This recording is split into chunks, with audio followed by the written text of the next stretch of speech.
Sexual reproduction के events पढ़ने हैं। और जब भी सेक्सुअल रिप्रोडक्शन की बात होती है तो हम क्या बोलते हैं, मेल और फीमेल गैमीट का फ्यूजन जिससे कि जाइगोट बने। तो मेल और फीमेल गैमीट के फ्यूजन को हम क्या बोलते हैं, फर्टिलाइजेशन बोलते हैं। तो यानी कि हम कह सकते हैं कि फ्लावरिंग प्लांट्स में या किसी भी सेक्सुअल रिप्रोडक्शन करने वाला जो ऑर्गेनिज्म होता है, कोई भी ऑर्गेनिज्म हो, तो मेन इवेंट क्या हो जाता है, उसका फर्टिलाइजेशन हो जाता है। ठीक है, क्योंकि सेक्सुअल रिप्रोडक्शन में हम बात किसकी करते हैं कि मेल और फीमेल गैमीट फ्यूज होता है, जाइगोट बनता है, ये मेन इवेंट है, गैमीट बनना, उनका फ्यूज होना। और गैमीट फ्यूजन की जो प्रोसेस है उसको फर्टिलाइजेशन बोलते हैं। तो मेन इवेंट हुआ फर्टिलाइजेशन। ठीक है, और यहीं पर हम बात करें तो एकदम से तो फर्टिलाइजेशन नहीं हो सकता भाई। जैसे अगर बोले कि किसी की शादी होती है तो शादी से पहले कुछ परंपराएं हैं, कुछ जीवन है, और शादी के बाद का कुछ जीवन है। मेन इवेंट हो गया शादी, उससे पहले का लाइफ, उसके बाद की लाइफ। ऐसे ही फर्टिलाइजेशन से पहले क्या चीजें आएंगी और फर्टिलाइजेशन के बाद की। फर्टिलाइजेशन के लिए क्या चाहिएगा, मेल और फीमेल गैमीट चाहिएगा। मेल गैमीट को फीमेल गैमीट तक पहुंचाना पड़ेगा। तो फर्टिलाइजेशन से पहले भी कुछ प्रोसेस होती है, तो इसलिए हम इन प्रोसेस को क्या बोलते हैं, pre fertilization. Pre fertilization events. तो यानी कि हम बोल सकते हैं कि पहला इवेंट हुआ प्री फर्टिलाइजेशन, दूसरा हो गया फर्टिलाइजेशन, और तीसरा जो इवेंट आएगा वो आ जाएगा पोस्ट फर्टिलाइजेशन, यानी कि फर्टिलाइजेशन के बाद वाले इवेंट्स जो होते हैं। तो टोटल हमने क्या कहा कि टोटल हमारे जो इवेंट्स है सेक्सुअल रिप्रोडक्शन के वो 3 है। फर्टिलाइजेशन मेन है, फर्टिलाइजेशन से पहले और फर्टिलाइजेशन के बाद वाले इवेंट्स। अब बात आती है कि प्री फर्टिलाइजेशन में आएगा क्या। देखो हमने कहा कि फर्टिलाइजेशन में हमें मेल गैमीट चाहिए, फीमेल गैमीट चाहिए, दोनों का फ्यूजन होगा, जाइगोट बनेगा। फिर उसके बाद में आ जाएंगे हमारे पोस्ट फर्टिलाइजेशन, फर्टिलाइजेशन के बाद वाली इवेंट्स, मतलब घटनाएं। तो फर्टिलाइजेशन से पहले के जो इवेंट है, तो फर्टिलाइजेशन में मेल और फीमेल गैमीट की बात कर रहे हो, यानी कि प्री फर्टिलाइजेशन में हम बात करेंगे कि मेल और फीमेल गैमीट प्लांट्स के अंदर, फ्लावरिंग प्लांट्स में कैसे बनेगा। ठीक है, कैसे डेवलप होंगे, तो ये चीजें हमें पढ़नी पड़ेगी प्री फर्टिलाइजेशन में। अब मेल और फीमेल गैमीट आपको पता है कहाँ बनते हैं, फ्लावर के अंदर। भाई फ्लावरिंग प्लांट पढ़ रहे हैं तो मेन जो ऑर्गन है इनका, रिप्रोडक्टिव ऑर्गन, वो उनका फ्लावर है, मेन जो है रिप्रोडक्टिव जो शूट है। अब उस फ्लावर के अंदर क्या होते हैं, मेल और फीमेल सेक्स ऑर्गन, जैसे हम बोलते हैं स्टेमन और कार्पेल, ये बनते हैं। और इन सेक्स ऑर्गन के अंदर हमारे क्या बनते हैं, मेल और फीमेल गैमीट डेवलप होते हैं। यानी कि मेन हमारा फ्लावर है, तो फ्लावर बनता है प्लांट पे। लेकिन एक चीज बात सोचने की है कि नॉर्मली हमारा हमने बीज लगाया, बीज से पौधा हुआ, ठीक है, पौधा डेवलप हो रहा है, कई दिन हो गए हैं, महीने हो गए हैं, प्लांट नॉर्मल हमें दिखाई दे रहा है, उसका स्टेम दिखाई दे रहा है, पत्तियां दिखाई दे रही है उसके ऊपर। और कुछ ही दिनों बाद अचानक से हमें क्या दिखता है, कुछ कलियां उस पर लगनी आती। कलियां में बोले तो बर्ड्स लगने शुरू हो जाती है। बर्ड्स किसमें, फ्लावर में डेवलप होती। फ्लावर आगे चल के क्या, उस पर फ्रूट्स आने शुरू हो जाते हैं। तो ऐसा क्या हुआ कि नॉर्मली एक प्लांट पे एकदम से ये फ्लावर, बर्ड्स आनी शुरू होगी।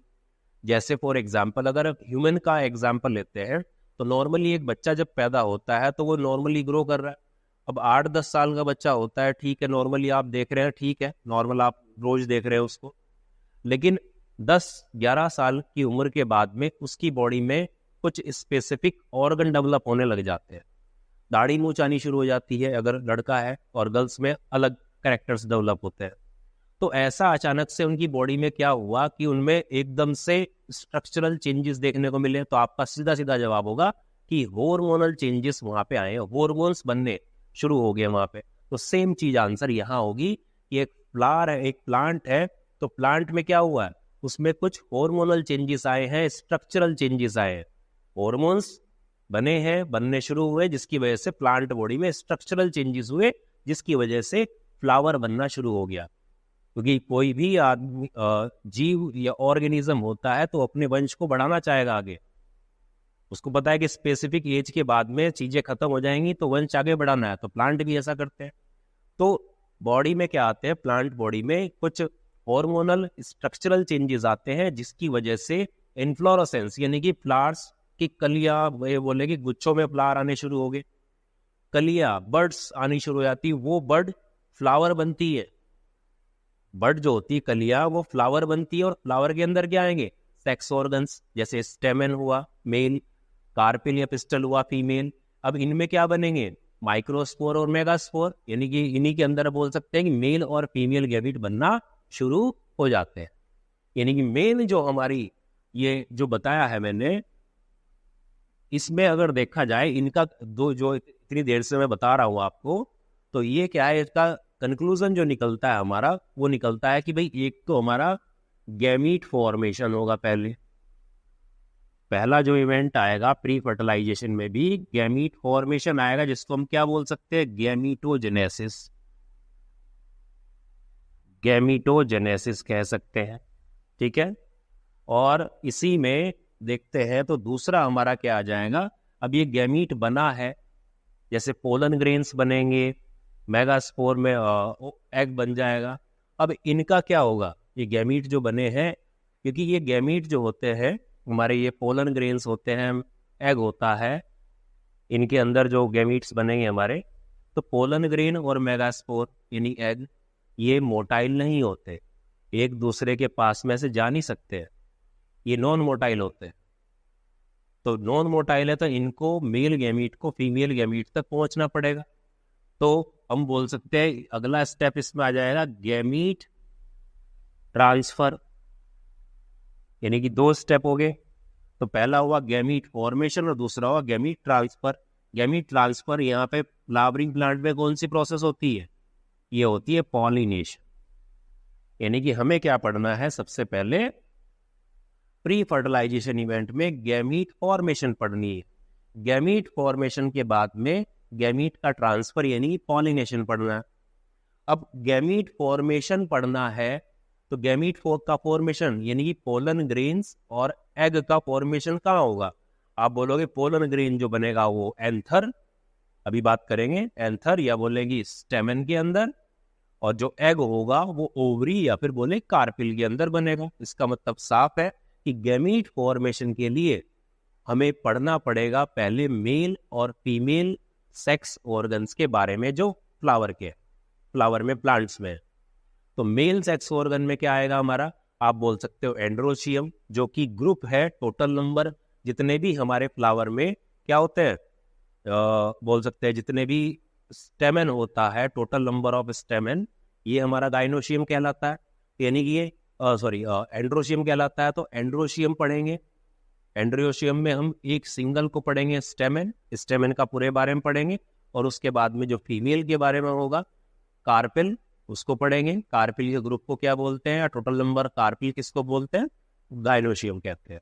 देखिए जो स्टेमन है वो हमारा होता है मेल रिप्रोडक्टिव ऑर्गन फ्लावर के अंदर।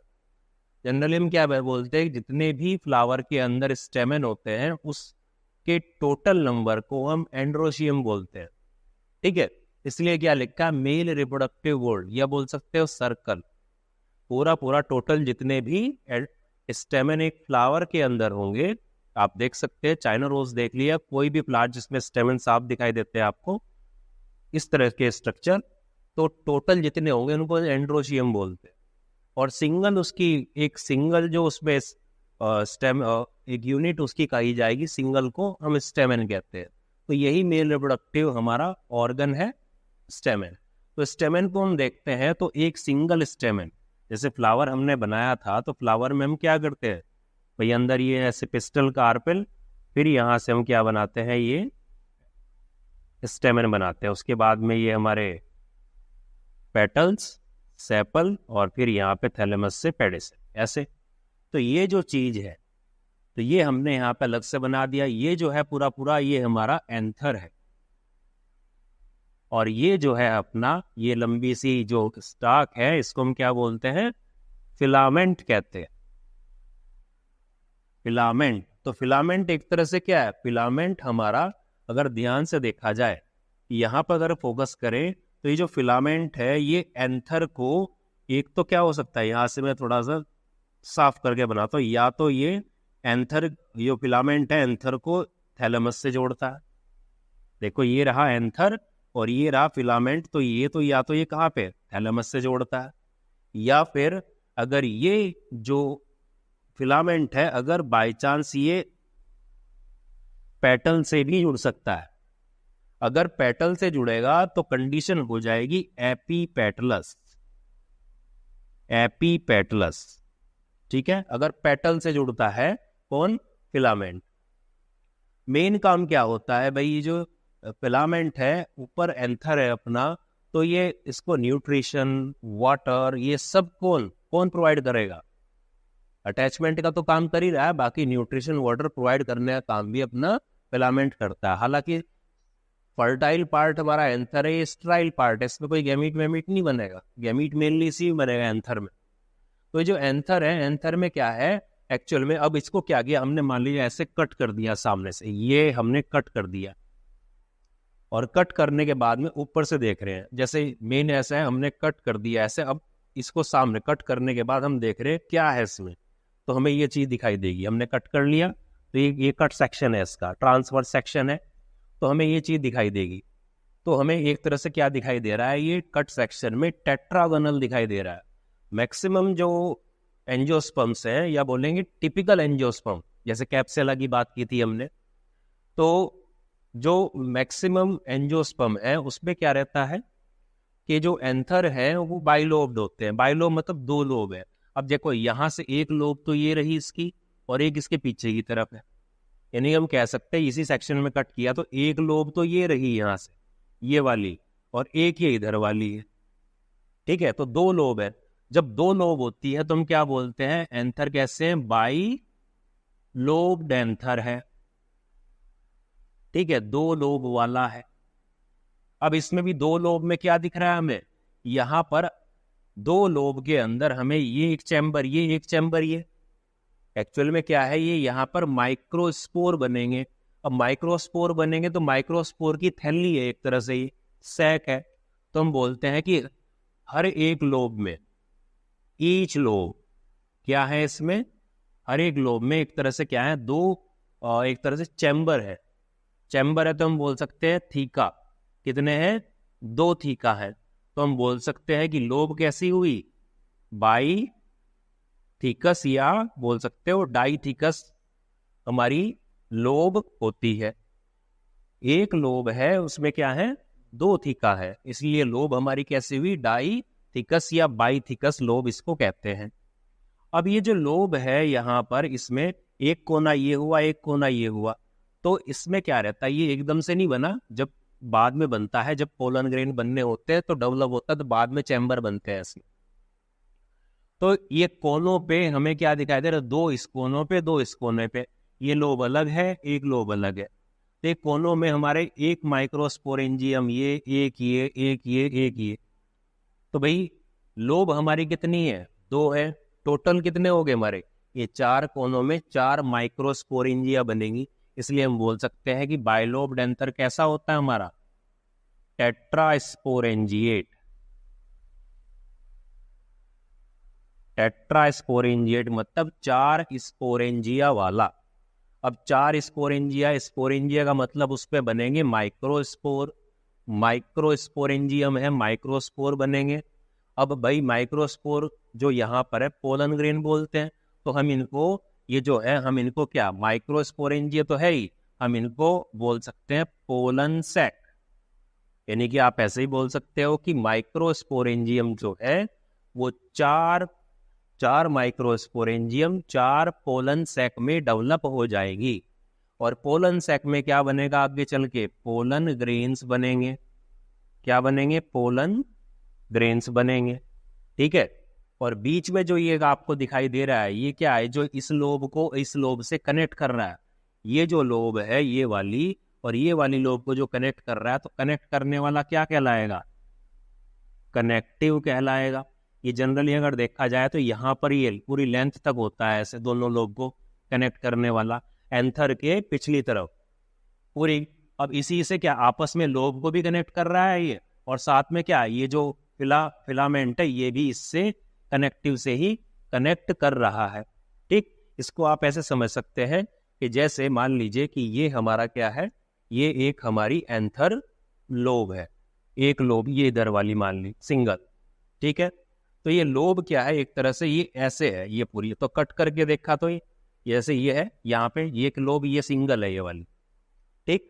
इसमें हम देखते हैं तो हमने जैसे कट किया तो सामने देखे ऐसे, तो एक्चुअल में ये ऐसे, ठीक है। तो एक एक चैम्बर ये रहा, एक रहा यहाँ पर, तो दो थीका हुए एक तरह से एक लोब में, ठीक। तो दो ये हुए इस साइड के, और एक मान लीजिए ऐसे ही दूसरी लोब जो है एक ये रही ऐसे यहाँ पे, तो दो लोब होगी ऐसे, तो ये दो लोब ऐसे है यहाँ, ठीक है। इस तरीके से दो लोब है। अब इनको हम ऊपर से कट किया तो हम देखते हैं ऐसे, तो ये एक्चुअल में यहाँ से ये ऐसे, ठीक है। तो दो इसमें हुई, दो इसमें हुई ऐसे, ठीक। अब इसका जो अगले वाला पोर्शन आपको दिखाई देगा, जैसे मैं यहाँ करता हूँ, ये आगे से दिखाई दे रहा है, तो आपको एक ग्रूव एक अंदर को देखो, यहाँ से देखते हैं तो आपको पता लगता है साफ कि यहाँ से ये अंदर की साइड जा रहा है, देखो यहाँ से ये ऐसे अंदर की साइड जा रहा है। तो ये जो अंदर की साइड जा रहा है ये वाला पोर्शन, ये यहाँ से ऐसे दिखाई देता है, ये तो ये क्या है, ये हमारा डीप ग्रूव अंदर की तरफ जा रहा है, ये क्या कहा जाता है, डीप ग्रूव। पिछली तरफ तो देखो हमारा क्या है, कनेक्टिव है, आगे से क्या ग्रूव है, यानी पिछली तरफ जो होता है यहाँ पे ग्रूव नहीं, जो पिछली तरफ होगा यहाँ पे कनेक्टिव होता है। कनेक्टिव को मान लीजिए कि ये रहा हमारा कनेक्टिव, ये इस तरीके से यहाँ पे ये रहा, ऐसे मान लो आप, ठीक है। और पीछे देखोगे तो ये क्या पूरा लेंथ वाइज है इसके साथ में, तो एक लोबी है, एक लोबी है, और बीच में क्या हुआ हमारा कनेक्टिव हुआ। अब इसको कट करेंगे तो हमें ऐसा जो दिखाई देगा, तो रियलिटी में क्या है, ये यहाँ से पिछली ये डोर्सल पिछला साइड जो है एंथर का, वो यहाँ से एक लोब, ये कनेक्टिव, और आगे ये दूसरी लोब, और सामने से देखते हैं तो यहाँ से क्या ये ग्रूव है अंदर की तरफ।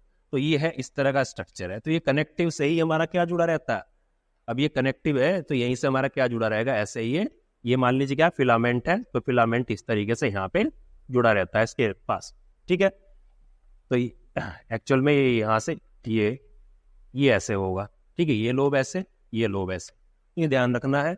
ये जो इस पेपर की हेल्प से समझाने की कोशिश की है, ज़्यादा तो इसमें नहीं बता सकता, जितना कोशिश कर सकता था उतनी आपको बताने की कोशिश की, तब भी कोई दिक्कत हो बताना मुझे। तो एक्चुअली हम कह सकते हैं कि ये यहाँ से आपका ये जो एरिया है ये कनेक्टिव का है, ठीक है। तो यहाँ पर ये एक स्पोरेंजियम माइक्रोस्पोरेंजियम पूरा नाम है, एक ये तो हम बोल सकते हैं कि एक बाइलोब डेंथर कैसा होता है, टेट्रा स्पोरेंजिएट होता है। ये चार स्पोरेंजियम बोल सकते हैं, चार जो हमारी स्पोरेंजिया है वो कहाँ है, वो चारों कॉर्नर पे एट 4 कॉर्नर्स, चारों कॉर्नर पे हमारी 4 स्पोरेंजिया है, ठीक है।